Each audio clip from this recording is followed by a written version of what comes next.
دوستان عزیز السلام علیکم. باز ما با شما هستیم. من امروز میخواستم با شما سه دشمن موفقیت را به شما گفته باشم. یعنی این چی است؟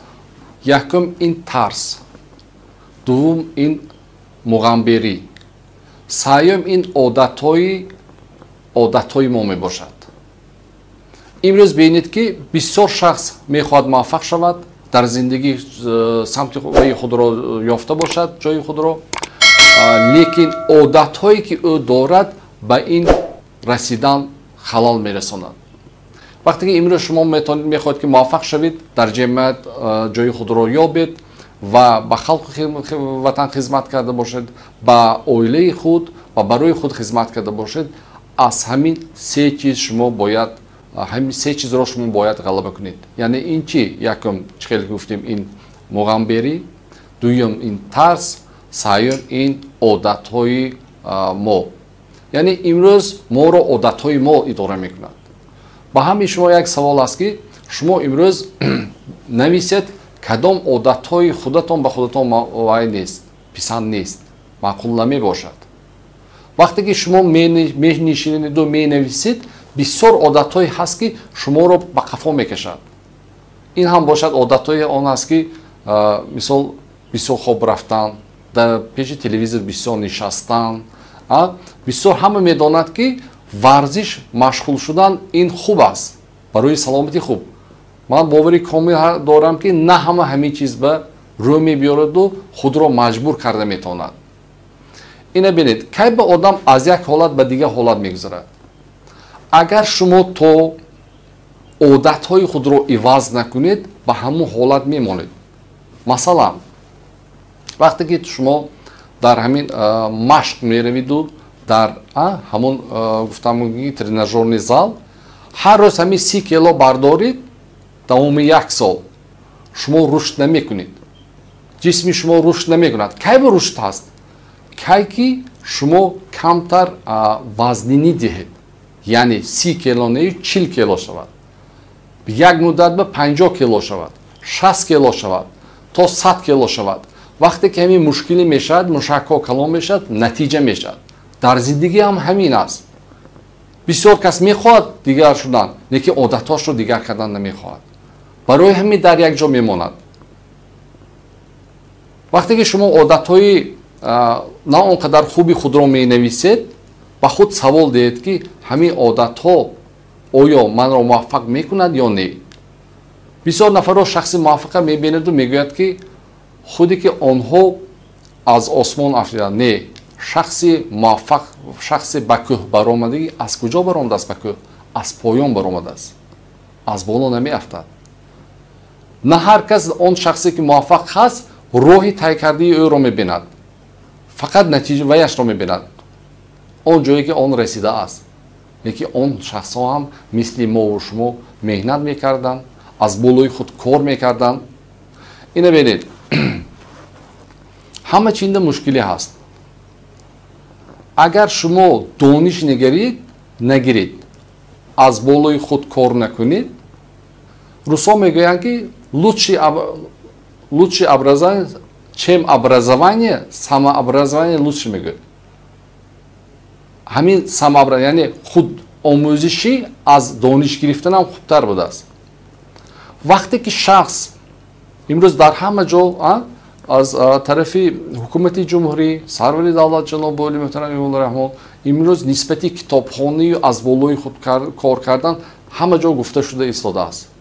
لیکن نه همین چیز برای آورد و یک ساعتی خود را برای مطالعه کتاب یا این یا آن کتاب صرف کرده ایستاده است.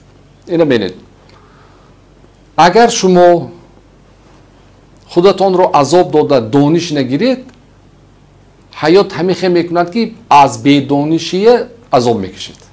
حدش هم عذاب کشید. شما انتخاب کنید، یا دانش گرفته عذاب میکشید، خود را یعنی قربان میکنید، یا بی‌دانشی در زندگی تنگ میشید، ضیق میشوید. دومش برای ورزشکار نیست همین چی کردن، مشق کردن، این هم دشواری است. اگر شما бо варзиш машғул нашавед, шумо як рӯз мешавад ки заиф мешед, не як рӯз не, касал мешавед, аз ҳамун дорую касалшавӣ азоб мекашед. ҳар ду ҳолате ҳам инҷува азобкашӣ, яъне худро қурбон кардан. беҳтар аз он ки шумо бояд бо варзиш машғул шавиду камтар ҳам вақти худро, ҳамин кӯшиши худро сарф куниду сеҳату саломат гардед. барои ҳамун одатҳои мо ин моро идора карда истодааст. мо мехоҳем ҳамчун муваффақ шавем, лекин он корҳое ки шахсони муваффақ мекунанд дар зиндагӣ, ҳамунро мо карда наметавонем. шахсони муваффақ чӣ кор ки машғул? саҳар 5 саҳар аз хоб бедор мешаванд. имрӯз на ҳар як ҷавон имрӯз қодир аст ки соати 5 бихезад. на ҳар як ҷавон ҳастанд, лекин мумкин фоизи кам. шахсони муваффақ имрӯз чӣ кор карда истодааст? ҳар рӯз камаш 1 соат нисбати кори худ мехонад, дониш мегирад. шахсони муваффақ чӣ кор карда истодааст? рӯзи худро нақша гирифта истодааст. моҳи худро, сол, 10 сол, 15 соли худро ба нақша гирифта истодааст. вақте ки шахс ҳамин рӯзашро нақшабандӣ намекунад, ҳамун рӯз гуфтам мумкин ки натиҷаи хуб ки анҷом намеёбад. ба хона меравад мегӯяд ки ҳамин корам аз хотирам буромдааст. яъне имрӯз мо кори пагоҳ мекардем, мо чӣ бояд кард? нақшабандӣ кард. мо дар дарсҳо ба шогирдон чунин корҳоро омӯзон достем ки то ҳатто 1 моҳ, 1 сол, 10 сол то 20 соли ҳаёти худро ҳар якаш нақшабандӣ карда тавонад.